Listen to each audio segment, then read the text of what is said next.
Hey guys, welcome back. My name is Steve. Hey, listen, so what is a home appraisal? And how does this affect the buyer? That's something I'm going to talk about right now, but first of all, grab a cup of coffee and let's go ahead and get started here.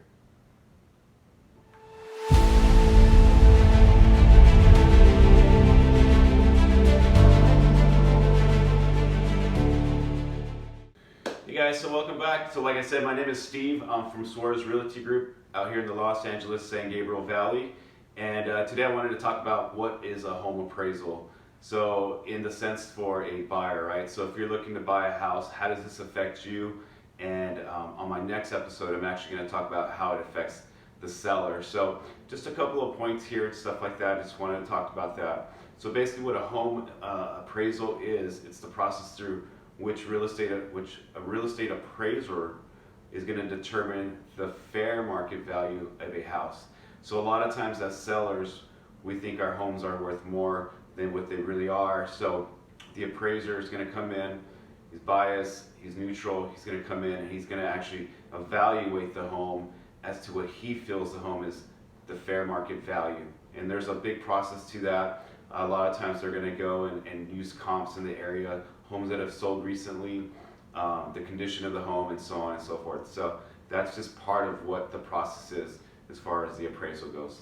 The appraisal, what it's going to do, it will actually help assure you and your lender that the price you've agreed to pay for a home is fair, okay? Because obviously the lender is going to actually be the one that's going to be sending out the appraiser. So they want to make sure that they're not lending out too much money, and that's where the lender comes into play with this, right? So, and then also it's going to help you as a buyer not to overpay for a home. So let's just say a house is valued at $600, or the selling price is about $600,000, and they do the appraiser. The appraiser comes in and does the appraisal. So now the house is actually looking at about $550, right? So now that's where you're going to determine the bank's only going to give you $550. Now, if the seller is not willing to bring down the price, and if you, the buyer, can't come up with the difference, then that's a whole different strategy that you and your agent and the seller can actually talk about, right? So that's where we go into the appraisal gaps, which we're really not seeing much of now in 2023, since the housing market has slowed down and is kind of correcting itself depending on the area that you're in. So that's for a whole different video, a whole different thing.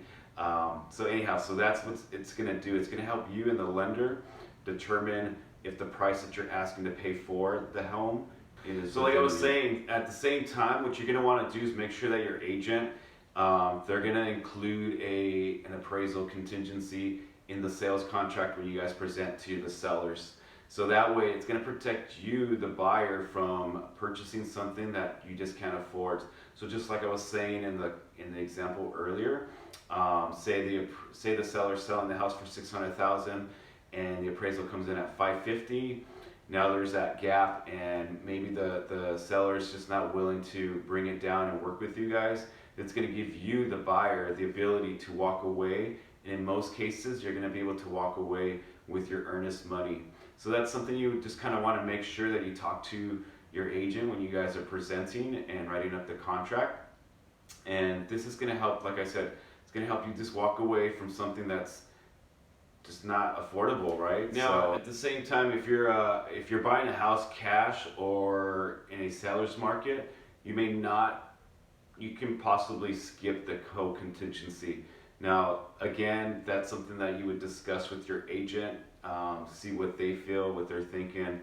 Again, it just depends, but if you're coming in with a cash offer, you're pretty much just accepting it as is, right? So there's really no need to do the appraisal because you're not asking to borrow from a lender. So again, just something to kind of keep in the back of your mind, depending on where you're coming in. If you're going to borrow money from a lender, you're probably more than likely going to have to do an appraisal. And at the same time, if you're a cash buyer, you're not going to need one. So talk to your agent, make sure you guys are well informed with that, okay? Your contingency on the appraisal, it's going to help you stay within budget. It's going to actually help the lenders know how much money to let you borrow. Now, if you're coming in with all cash, then obviously that's a whole different strategy. But as a first-time home buyer, I never actually believe that you should waive your contingency of any sort in this case.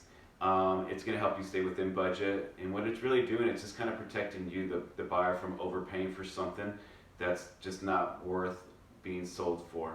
That's worth less than what it's being sold for. Okay, so that's going to kind of wrap it up. But if you guys want, take a look at this video. This is one, it's a 2-1 buy down with my lender. He'll talk about, kind of explain the difference and how that can help you. Because right now the market is changing, it's shifting. So there's a lot of different ways that we can help you, the buyers, get into that home that you're looking for. It's a great time. I know interest rates are a little high. I personally would not really worry about the interest rates.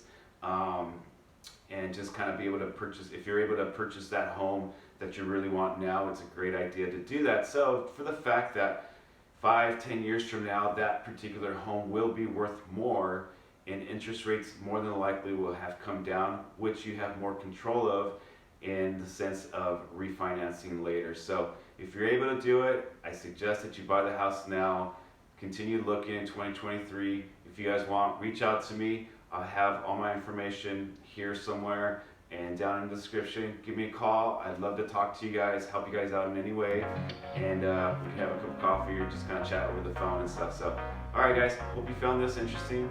Hope it helped you out a little bit. Like I said, on the next video, next week, I'll go ahead and talk a little bit more as far as the appraisal goes for the seller, and kind of get you guys ready on what the little things that you can kind of do to kind of get ready for the appraisal. Okay, so you guys have a great day. Talk to you soon.